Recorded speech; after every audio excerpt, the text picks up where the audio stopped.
So here's an example that's very similar to number 1.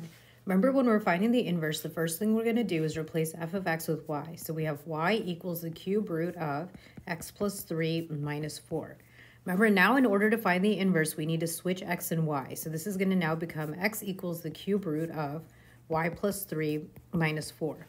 So now we need to work on getting y by itself. In order to get y by itself, the very first step will be to add 4 to both sides of this equation.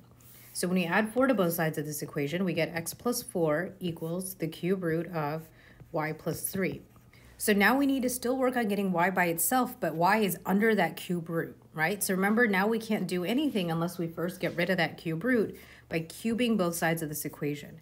So when I cube both sides of the equation, I get x plus 4 cubed equals y plus 3, right? Because that cube root and cube will cancel each other out. Now we're almost there. Y is still not fully by itself, so we need to do the last step, which is to subtract 3 from both sides.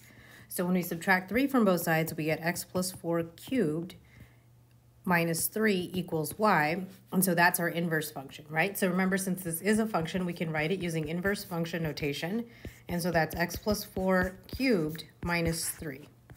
Okay, and that's how you find the inverse.